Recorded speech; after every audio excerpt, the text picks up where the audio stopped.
café noir ou chocolat chaud, salé ou sucré, l'histoire du premier repas de la journée réserve bien des surprises.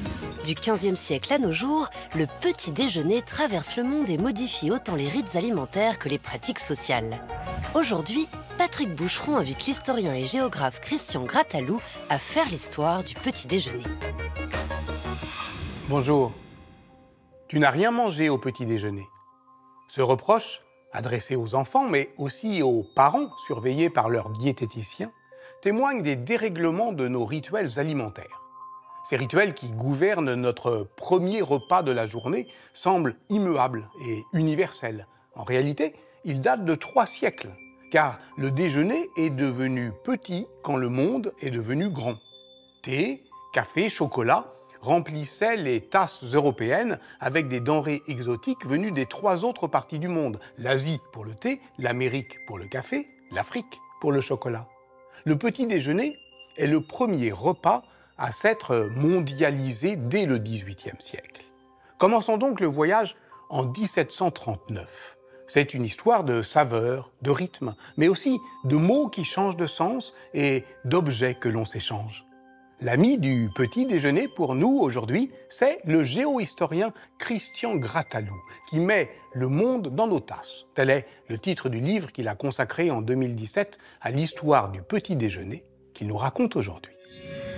Les tableaux nous aident parfois à pousser les portes de ce qui faisait le quotidien d'autrefois ou de ce qui était en train de changer.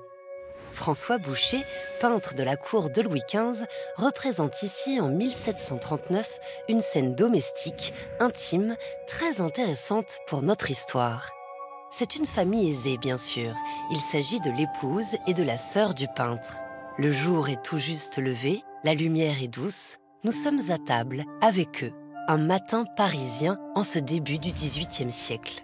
D'ailleurs, l'horloge semble nous indiquer qu'il est 8 heures. Que voit-on sur ce tableau? Un repas, ou plutôt une collation. On distingue facilement des tasses et dans la main de l'homme une sorte de théière. Le tableau, intitulé Le déjeuner, nous donne à voir une famille aristocrate en train de boire de bon matin ce qui s'apparente à un chocolat ou à du café. Et cela, au début du siècle des Lumières, c'est une grande nouveauté. Faire l'histoire du petit déjeuner, c'est passer à table et se demander à quel moment et pour quelles raisons sociales et économiques les femmes et les hommes se sont mis à manger ou à boire telle ou telle boisson de bon matin. Manger au fil de la journée est une donnée changeante au cours de l'histoire et il faut donc s'intéresser au rythme qui scande les journées. Tout au long des XVIIIe et XIXe siècles, les horaires des repas se décalent et changent de nom. En France, particulièrement, le dîner, pris autrefois à midi, glisse vers la fin de l'après-midi. Le souper, quant à lui, est pris au milieu de la nuit et le déjeuner, qui donne son titre au tableau de Boucher, se décale à midi. Dès lors, le repas pris au lever prend le nom de petit déjeuner. Déjeuner désigne le premier repas de la journée, c'est-à-dire celui qui rompt le jeûne. Déjeuner. L'étymologie est d'ailleurs la même dans beaucoup d'autres langues. En espagnol, desayuno, en anglais, breakfast, fast c'est le jeûne, et même ndeki, ça c'est du wolof, et ça vient du mot ressusciter. Bon, d'autres langues préfèrent dire le premier repas de la journée, prima colazione en italien, Frühstück en allemand, et même en chinois. Mais là, je ne risquerai pas de prononcer les mots, mais ça veut dire premier repas. Nouveau mets, nouveau rite quotidien, nouvelle vaisselle. La consommation de thé, de café, de chocolat coïncide avec l'arrivée de la porcelaine de Chine au début du XVIIIe siècle dans les cales des navires des compagnies des Indes qui apportent le thé. La tasse, c'est un objet plus ancien. La tasse est arrivée avec le café au XVIIe siècle de la Méditerranée orientale. Et cette tasse turque, arabe, venait elle-même du bol chinois à thé. Mais cela ne correspond pas aux rites, aux pratiques de table des Européens. En Europe, on ne se baisse pas pour boire, on porte son verre, sa tasse, à ses lèvres. Alors en Orient, on fait le contraire, c'est la tête que l'on porte au bol. Et les premières porcelaines de Meissen, en 1708, sont faites sans anse. Porcelaines qui sont la copie, l'espionnage industriel européen qui a permis de capturer les techniques de la porcelaine chinoise. Mais Dès le milieu du XVIIIe, dès 1740, en fait, les Européens vont faire des tasses avec une anse. Donc, l'anse et la sous-tasse forment un ensemble typiquement européen pour boire à l'européenne le thé, le café ou le chocolat. Ces boissons sont versées à partir d'un récipient qui ressemble à un pot, mais qui est dérivé de la théière chinoise et qui sont un peu différents suivant les 3 breuvages. La théière est plus large pour dégager les arômes, la cafetière est plus haute pour garder la chaleur et surtout, la chocolatière a une très grande particularité, elle possède un trou. Alors ce trou est nécessaire pour pouvoir laisser passer un instrument très particulier qui est le fouet à chocolat. Ce fouet sert à faire mousser ce chocolat, c'est pour ça qu'en français du XVIIIe siècle, on l'appelle un moussoir. Bon, tu vas me raconter un petit peu ce que tu manges le matin pour ton petit déjeuner.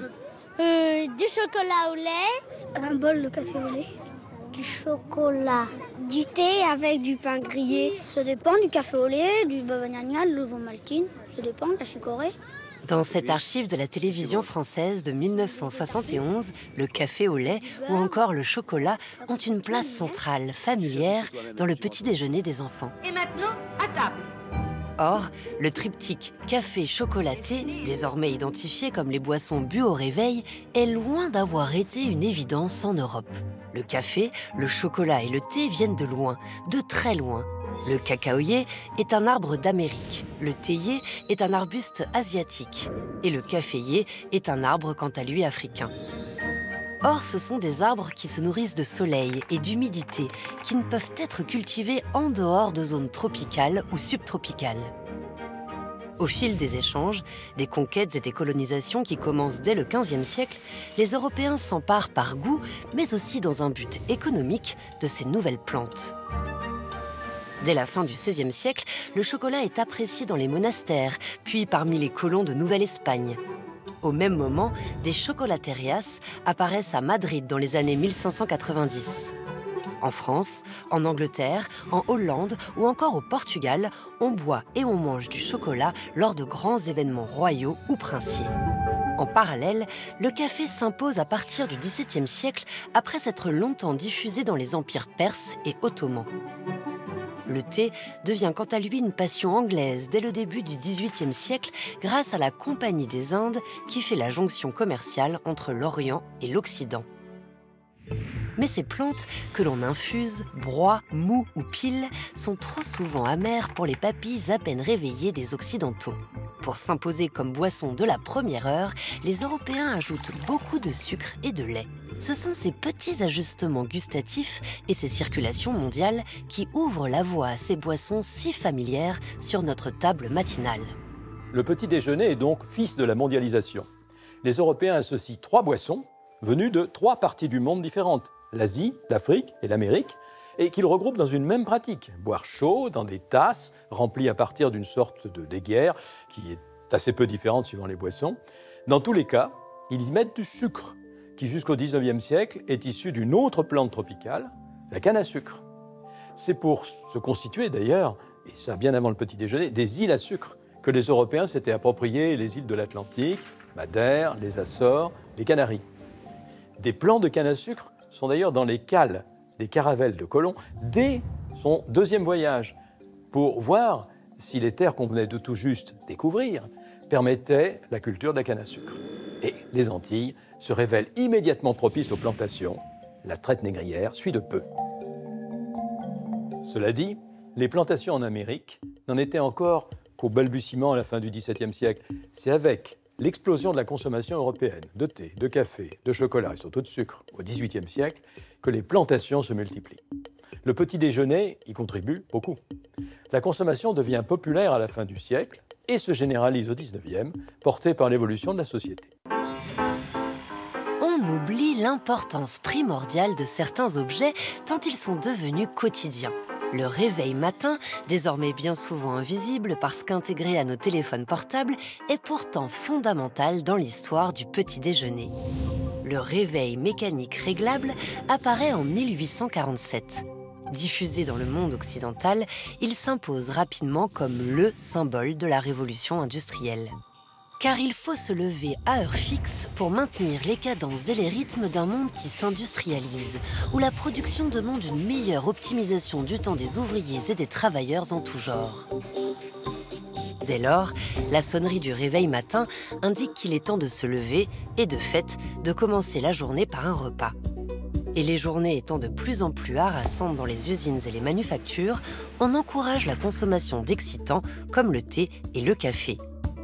En 1819, le chimiste allemand Ferdinand Runge identifie la caféine et ses vertus excitantes. En plus de la boisson, on conseille de manger du pain, des céréales, du sucre pour assurer un apport calorique suffisant aux travailleurs. Le petit déjeuner, martelé par la sonnerie du réveil, devient donc codifié et de plus en plus utilitaire. Il doit accélérer la transition entre le temps du repos et le temps cadencé du travail. C'est dans un monde, réglé par les horloges, que le rituel alimentaire matinal s'enracine comme une norme pour tous, comme d'ailleurs les interviews des écoliers de 1971 l'ont montré. Peu y échappaient. Ce n'est que dans la seconde moitié du XIXe siècle que le cacao devient la boisson des enfants. Au contraire, au siècle précédent, cette boisson avait une réputation ciblant surtout les adultes. On lui attribuait les vertus qu'on prête aujourd'hui au Viagra. Casanova écrit qu'il y a mieux que le champagne pour mettre les dames en condition, le chocolat. C'est la découverte des effets de la caféine, présente dans le café mais aussi dans le thé, mais absente du cacao, qui a rendu le bol de chocolat le petit déjeuner type pour les enfants. Cela dit, l'emploi du temps n'est pas le même partout en Europe. Au nord, le petit déjeuner est plus copieux, souvent plus tardif. Il inclut des mets salés. En revanche, il est minimaliste dans l'Europe méditerranéenne, où se boit juste souvent une tasse de café en tout début de matinée. C'est un peu plus tard que les Espagnols pratiquent le chocolate con churros, qui leur permet d'attendre le repas de mi-journée, souvent assez tard dans l'après-midi. Cette diversité géographique, nord, sud, s'explique par le repas du soir. La question « qu'est-ce qu'on mange aujourd'hui ?» n'a pas de sens le matin.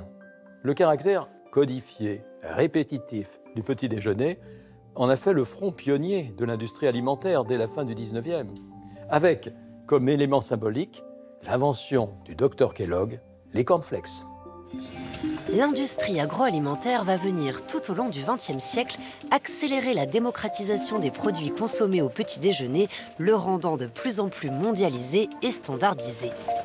On est bien loin de notre tableau de François Boucher. Jacques Vabre popularise le café moulu sous vide dans les années 1960, bien après les succès du cacao soluble de la maison hollandaise Van Houten datant de 1828. Les sachets de thé se diffusent rapidement par le biais d'entrepreneurs comme Thomas Lipton. Et la Kellogg's Company invente et commercialise des pétales de céréales cuites dès 1906, ouvrant la voie au paquet de céréales devenu l'emblème d'un petit déjeuner fortifiant.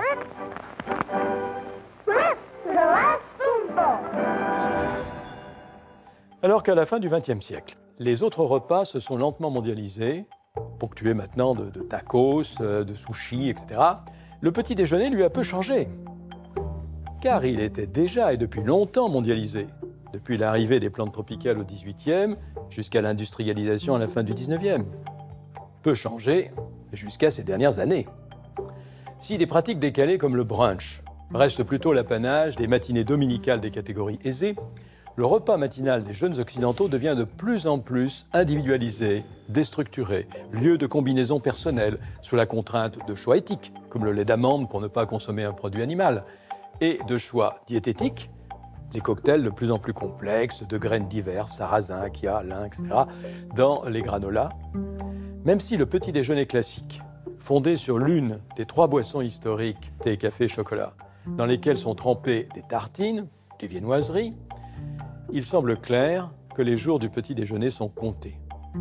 Il aura tout de même régné 3 siècles et même conquis une grande partie des sociétés extra-européennes.